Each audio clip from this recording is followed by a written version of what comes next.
Teams play more on the late game, especially Splyce, so we should expect quite a long prepped up game. But the team I'd like to focus on is DetonatioN FocusMe. Yes, pun intended.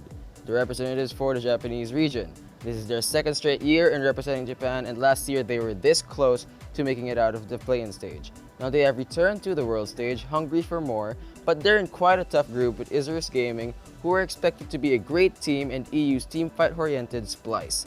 Here in this first game, Splyce instantly banned Ceros' pocket pick Heimerdinger, and DFM responses by banning out Chachi's GP.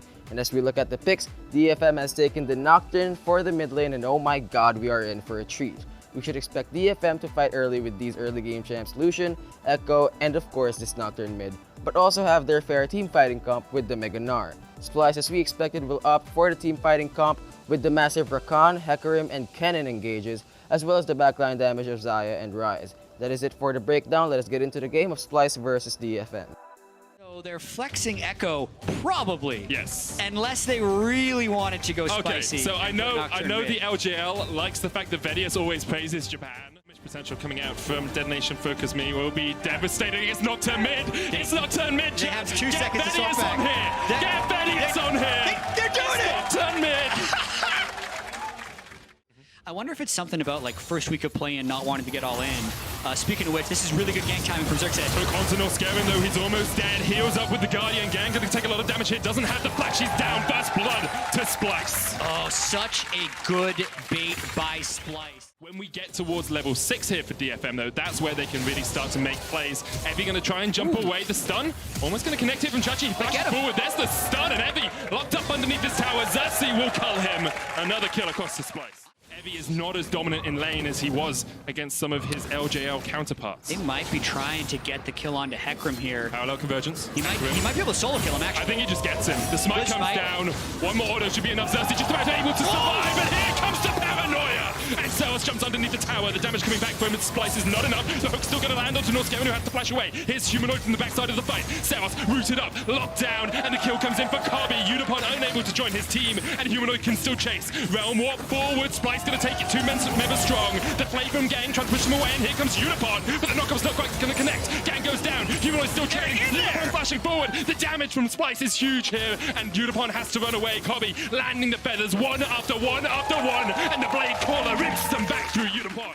Don't say that! Yes. Vedius will lose Elo. The paranoia coming out in the mid lane as the parallel convergence connects as well. And just as you say it, Jat, you were proven correct. Now it is. Will we see a fight? Ceros there, Xerxes just around the corner. Parallel convergence coming out, the onslaught of shadows. The root's going to connect onto Ceros, who pops paranoia straight away. Nocturne gets the double knockup though, and it's 3v2 in favor of Splyce. They take down one.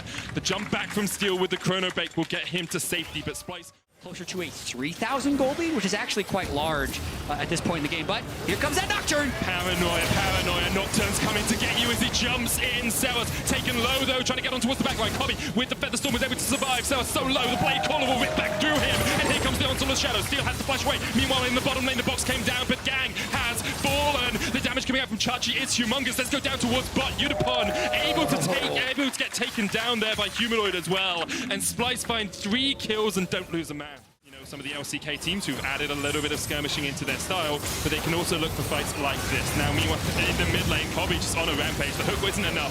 Gang's gonna fall as well, and as you said, it's just Splyce doing it by the numbers here. Xerxes was on the flank, Evie unable to find any sort of connection towards tier 2 mid and the tier 2 top. Evie jumping in, caught out in the slicing mouse jump, and he went just a little bit too deep here. He's gonna go into mini just before he falls. It's another kill over to Splyce. Yeah, this one is looking like it's going to be fast, so that the Nocturne ult can't end up getting picks. Or, hey, let's just go in. Yeah, Nocturne goes in for the engage. Steel's going to pop the chrono break. That was a little bit ambitious, you have to feel. And meanwhile, on the backside of the fight, Humanoid is fleeing. And he going in. The perfect position here for DFM. And they are sweeping Splyce. A double kill comes out. Chachi trying to go back in. Look at the damage coming back out from Xerxes. Kabi on the front line now opens up. And it turns around. But in a moment, for a moment there, DetonatioN FocusMe had hope. They had a glimpse back into this game. But Splyce ripped it out of their hands. But again, huge gold deficit, and now Splyce back on the Baron. No teleport no this time. flash, no quickness on the Rakan though, and Evie almost has the Mega Gnar. Hook coming out, Nocturne going to catch out Steel. Kabi goes godlike. About 12,000 gold lead after they get this. and you have to think they should just be able to get towards these side lanes and start pushing it. Onto Vizicachi, and now Splyce rotate towards the mid lane. Second inhibitor tower, their target, Ebby. Whoa, Ebby almost down. Humo bashing in, but Ebby goes out. There's the Paranoid coming out. The slicing Maelstrom's going to connect onto Gang. The Unstoppable also on towards the back line, and here comes the damage. Round walk in. It's only Kobe, but he will steal away the kill from Steel. And now Unicorn is in an awful position. Double kill over to Splyce. They take 3. They take the second inhibitor, and they'll be looking for the Nexus. A minute left on the Baron buff. Should be pretty easy here for Splyce. They're going to strike first as they take the damage onto Ebby. He almost falls on the fountain. Just give it to him. It's a double for Kobe. The Nexus towers fall, and Splyce strike first in Group B. And a beautiful first game from Kobe.